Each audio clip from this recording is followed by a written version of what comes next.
Hello friends, आज का हमारा टॉपिक है गिलायु, वलय, बलास, एकवृंद और वृंद, जो हमारे कंठगत रोगों में आते हैं। तो सबसे पहले हम डिस्कस करते हैं गिलायु को।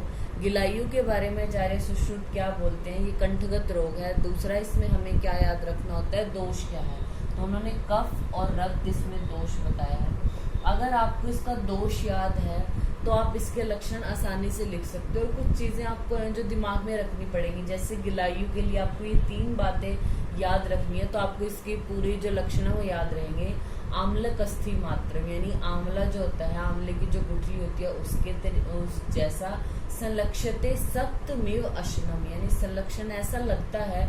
सप्तमेव अशनम, सप्त होता है किसी चीज को रोक देना, यानी खाना रुका हुआ प्रतीत होता है। और शस्त्र साध्यस्तु, यानी जो ये व्याधि है ये शस्त्र साध्य है। तो आचार्य सुश्रुत क्या बोलते हैं? प्रकुपित हुआ कफ और रक्त जो है वो गले में आम्लक के अस्थि के समान जो है वो स्थिर, मंद वेदना युक्त। अब इसमें कफ दोष है तो उसी के अकॉर्डिंग यानी स्थिर होगा, मंद वेदना युक्त जो है वो गांठ को उत्पन्न कर देता है, जिसको हम गिलायु बोलते हैं। और पेशेंट है जो यानी रोगी है, उसको ऐसा प्रतीत होता है जैसे गले में भोजन रुक गया हो। ये शस्त्र साध्य व्याधि जो है वो गिलायु है। आचार्य वाग्भट क्या बोलते हैं? दूषित हुए वात आदि दोष, यानी उन्होंने तीनों दोषों का वर्णन किया। दूषित हुए जो वात आदि दोष हैं, गले में मंद वेदना वाले एक या अनेक मांस कील उत्पन्न कर देते हैं, जिसकी वजह से श्वास और खाने में कठिनाई होती है, जिसकी जो जड़ है यानी जो रूट है वो मोटी होती है। ठीक है। फिर आती है इसकी चिकित्सा। क्या बोलिए? आचार्य सुश्रुत तो बोल दिया कि ये शस्त्र साध्य है। आचार्य वाग्भट बोलते हैं कफज रोहिणी के समान करनी है। कफज रोहिणी के समान का मतलब क्या है? ग्रह, धूम और कुटकी चूर्ण से प्रतिसारण करना है।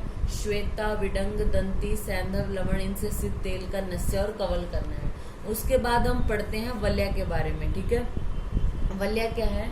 इसमें दोष उन्होंने बताया कफ दोष। वलय के लिए बोला है कि कफ प्रकोपित होकर गले में लंबा उभरा हुआ शोथ उत्पन्न कर देता है, जो भोजन के पथ को रोक देता है। ठीक है।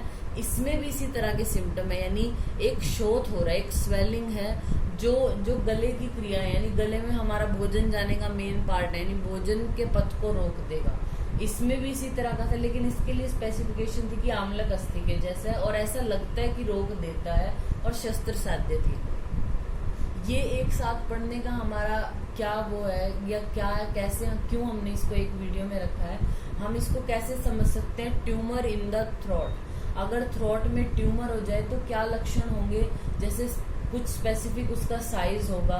फिर क्या होगा? जैसे ट्यूमर थ्रोट में हुआ तो वो खाने में यानी स्वेलोइंग है उसमें प्रॉब्लम होगी। तो इन सबको, ये जो व्याधि है गिलायु, वलय, बलास, एकवृंद और वृंद, इन सबको हम ट्यूमर इन थ्रोट से कोरिलेट करते हैं।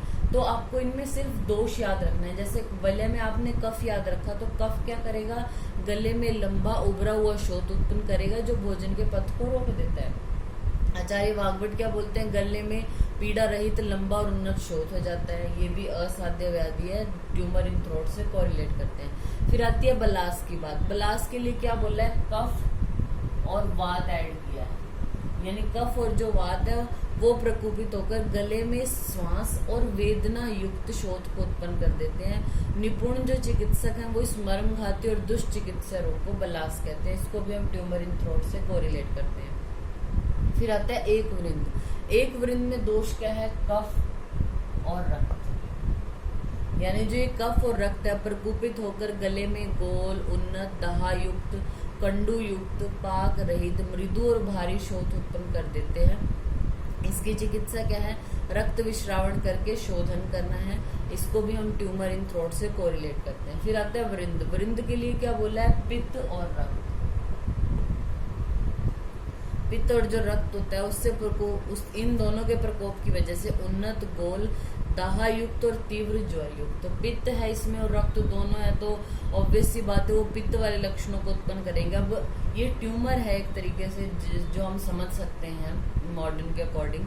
ट्यूमर है तो उन्नत और गोल तो होगा, उसके अलावा पित्त दोष है तो दाहा युक्त होगा, ज्वर युक्त जो शोथ है उसको हम वृंद बोलते हैं। आचार्य वाग्भट ने क्या बोला कि गले के पार्श्व में गोल और उन्नत शोफ हो जाता है, जो दाहा और ज्वर युक्त होता है, उसको उन्होंने वृंद बोला है। आचार्य जो सुश्रुत है उन्होंने कोई ट्रीटमेंट नहीं बोला। आचार्य वाग्भट ने वृंद के लिए बोला कि इनका भी कफज रोहिणी के समान ट्रीटमेंट करना है। और मॉडर्न में इन सभी व्याधियों को हम कोरिलेट करते हैं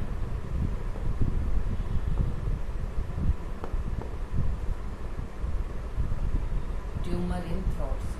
तो ये हमारा टॉपिक हो गया गिलायु, वलय, वलास, एकवृंद और वृंद।